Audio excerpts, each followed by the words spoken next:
میں ریلوے کا ایک ملازم تھا۔ یہ چھوٹا سا ایک گمنام سا اسٹیشن تھا۔ یہ اس وقت کی بات ہے جب اس ریلوے اسٹیشن پر اکا دکا ہی گاڑی آتی تھی۔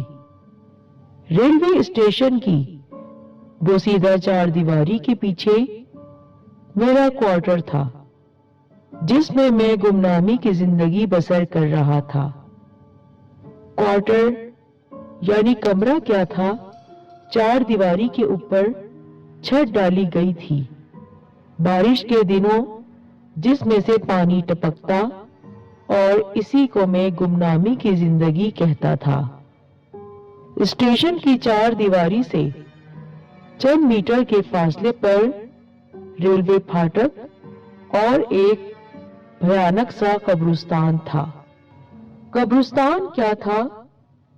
وہ قبرستان ایسا تھا کہ جس کی چار دیواری تک نہ تھی، جس میں رات کے وقت کتوں اور گیدڑوں کے بھونکنے اور چلانے کی آوازیں آیا کرتی تھی۔ کچھ درختوں کے سلسلے تھے جو دور تک پھیلے ہوئے تھے، جن پر رات ہوتے ہی الو بیٹھ جایا کرتے تھے اور عجیب سی آوازیں نکالتے تھے۔ ان آوازوں سے اس ماحول میں کافی پراسراریت چھا جاتی تھی۔ یہ زمانہ قدیم تھا، یعنی بہت پرانا دور تھا۔ اس دور میں یہ میٹرو بسیں اور دیگر ٹرانسپورٹ یعنی کار وغیرہ نہیں تھی۔ سفر کے لیے زیادہ تر لوگ ریل کے سفر کو اہمیت دیتے تھے اور زیادہ تر مسافر اپنا سفر۔ میں کوارٹر کے بستر پر پڑا اپنے بارے میں سوچ رہا تھا کہ اچانک مجھے گاڑی کی گڑگڑاہٹ سنائی دی اور پھر ایک مردانہ چیخ بھی سنائی دی تو میرے چہرے پر ہوائیاں اڑنے لگیں اور میں بستر سے اٹھا اور باہر کی جانب قدم بڑھا دیے۔ کمرے سے باہر نکلتے ہی مجھے ریلوے پھاٹک کے قریب کچھ انسان اکٹھے ہوتے ہوئے دکھائی دیے۔ اللہ خیر کرے، میں منہ ہی منہ میں بڑبڑاتا ہوا ان لوگوں کی جانب بڑھنے لگا۔ کچھ درمیان میں ان کے قریب کھڑا تھا۔ ان کے قریب پہنچتے ہی آگے کا منظر دیکھتے ہی میری چیخ نکلتے نکلتے رہ گئی۔ آگے کا منظر ہی اتنا خوفناک تھا کہ کسی انسان کا خوفزدہ ہو جانا لازمی امر تھا۔ ایک شخص ریلوے پھاٹک کراس کرتے ہوئے تیز رفتار آنے والی پیسنجر ٹرین کے نیچے آ کر کچلا گیا تھا۔ وہ شخص مکمل طور پر گاڑی کے نیچے آ کے ختم ہو گیا تھا، جس کی وجہ سے اس کی شناخت کرنا بہت مشکل کام تھا۔ اس شخص کو کچلنے کے بعد ٹرین بھی پلیٹ فارم پر جا کر رکی اور مسافر باہر نکل نکل کر اس منظر کو دیکھنے لگے۔ خیر، اللہ اللہ کر کے معاملہ نمٹایا گیا اور اس شخص کو اس وقت تک میرے پاس رہنے کا نوٹس لیا گیا تاکہ مر جانے والے کی شناخت کے بعد لواحقین کو سونپا جا سکے۔ اس فیصلے سے میں تھر تھر کانپنے لگا، کیونکہ ایک لاش کے ساتھ دن رات گزارنا کس قدر مشکل کام تھا، لیکن میری کسی بات پر توجہ نہ دی گئی۔ اب مجھے اس لاش کو اپنے کوارٹر کے اکلوتے کمرے میں رکھنے کا آرڈر دے کر وہ لوگ چلتے بنے اور میں تنہا رہ کر ایک لاش کے ساتھ دن رات گزارنے کے خوف سے تھر تھر کانپنے لگا، کیونکہ ایک زندہ انسان کا ایک مردہ شخص کے ساتھ دن رات بتانا، اور وہ بھی ایسی سنسان جگہ پر جہاں بندہ نہ بندے کی ذات ہو۔ ان لوگوں کے جانے کے بعد میں نے قریب ہی رہنے والے خانہ بدوشوں سے ایک چادر لی جو کچھ وقت کے لیے وہاں ٹھہرے ہوئے تھے۔